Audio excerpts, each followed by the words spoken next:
Hey, hello and welcome to the Green Stocking Society. I'm Shara, I'm a philosophy grad and I work in sustainable fashion, and today we are tackling the world of de-influencing.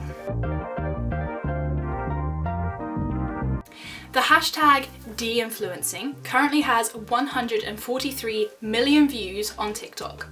So what is it? De-influencing is this trend of influencers going on TikTok and sharing lists of products that they don't think are worth the money, or that they don't think live up to the general public hype around them or the marketing around them. This is generally in the space of like beauty and skincare and makeup, but there is a little bit of fashion thrown in there as well. So at first glance, it seems to be sort of anti-consumption and anti-consumerism. That means it's encouraging you to stop before you buy something, to critically evaluate, why do I want to buy it? Is it because I've seen it used by an influencer that I like? Is it because it's recently become popular on social media? Will I still want it in like a week, in a month, in a year? Is it because it's the kind of thing that I want to be known for having or using? As a society, we generally just have way too much stuff. And this could be like a whole other video in itself. So if you're interested in that, then do let me know in the comments and I will get back to you. But basically, in general, in society, we're always chasing the latest thing. And in a society that equates having the latest thing with status, that means that we're constantly just chasing the latest thing forever and ever and ever. And then we spend way too much money on that, and then we throw the old thing in the bin, which just creates too much waste. So is de-influencing helping us to combat this? Are influencers using their power for good to encourage people to shop more consciously?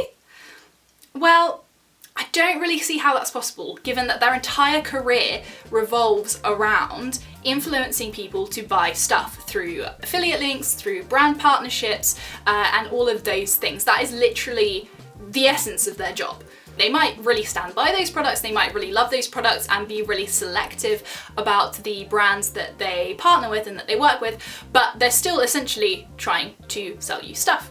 Now, I do think that there is quite an important difference between someone who is purely just an influencer and someone who is also a content creator.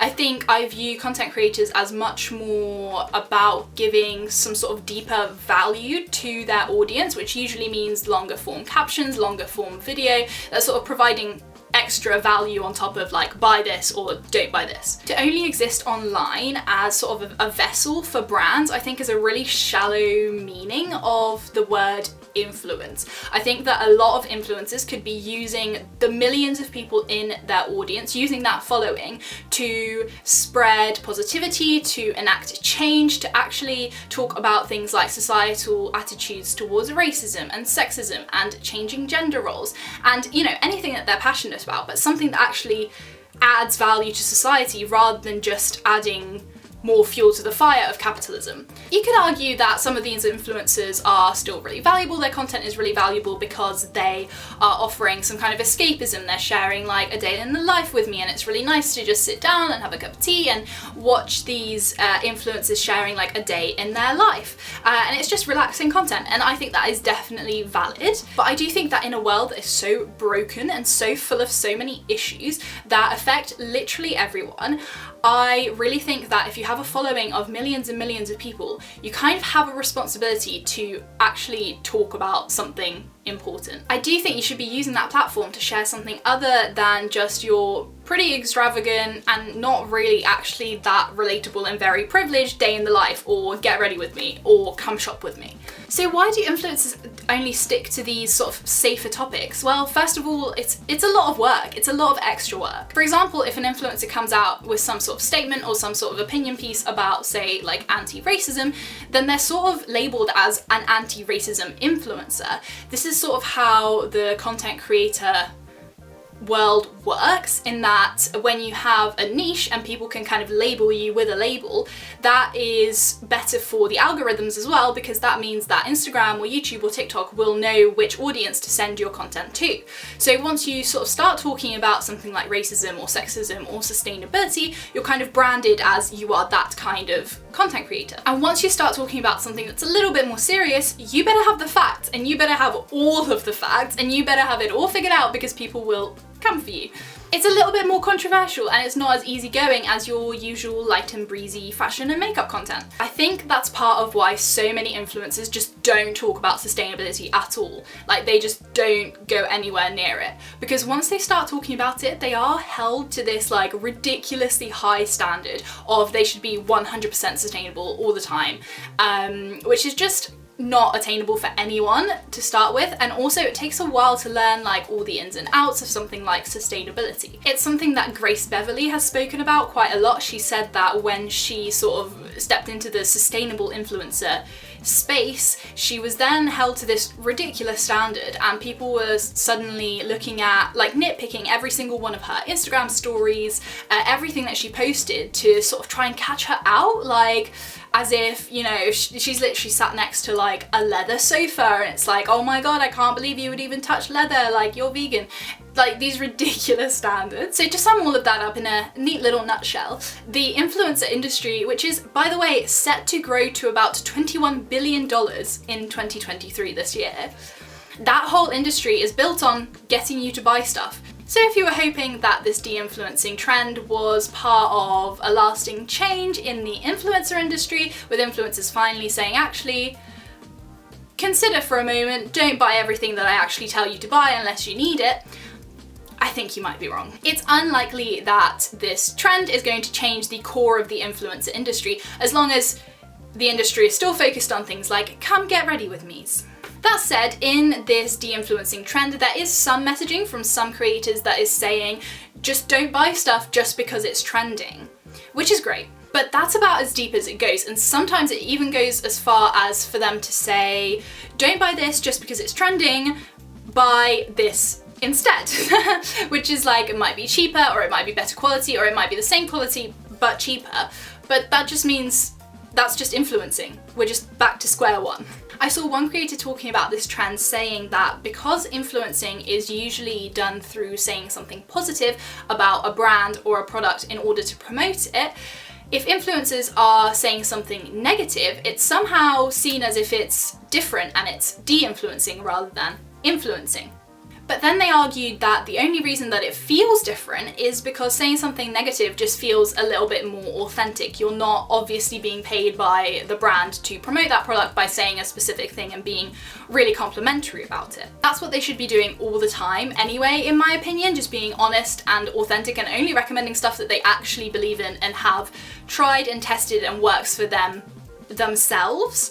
But even influencing you to buy an alternative is getting you to buy stuff. It's the same thing. Sustainable content creators have been talking about something like de-influencing, although maybe not using that particular word, for years and years and years. And in line with what I was saying earlier, I actually don't think that you can be just a sustainable influencer. I think if you are within the sustainability space and you actually really care about it and want to help people make better choices, then you have to sort of become definitely a content creator rather than just being an influencer who pushes products.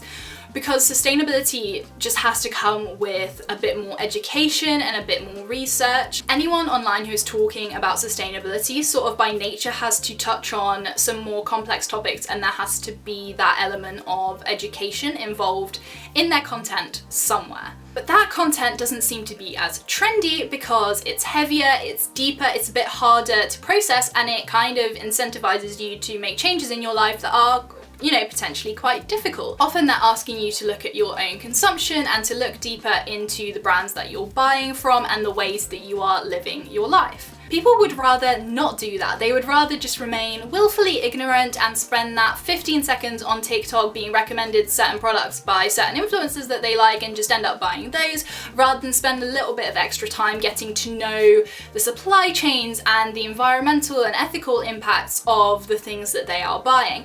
Because as well, that just means that they might inevitably have to give up some of the things that they really love at the moment, and that is hard. Where sustainability is sort of trendy, it's often just greenwashing, because these brands will see, oh, there's a trend in sustainability, so we're going to come out with a recycled collection, we're going to come out with, you know, these sustainable policies and, you know, sustainable marketing.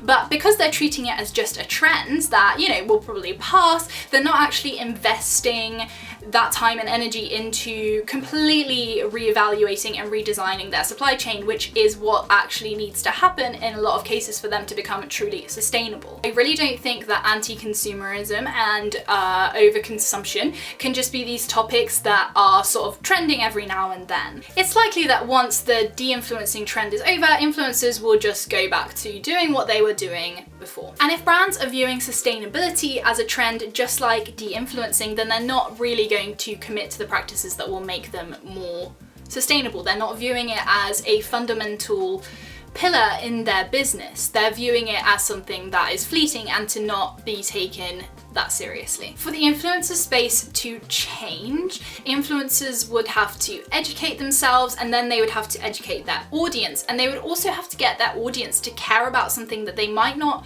be there to care about. So for example, if you've built up an audience around like lifestyle and beauty content, they might not then be interested in hearing about the animal rights abuses that happen in the beauty industry, for example, or they might not be interested in hearing about the environmental impact of plastic pollution. So because they didn't follow you for that, your engagement might drop and the number of followers you have might drop as well. So it's definitely not easy like starting these conversations, especially if you already have a platform and you're trying to grow it or maintain it.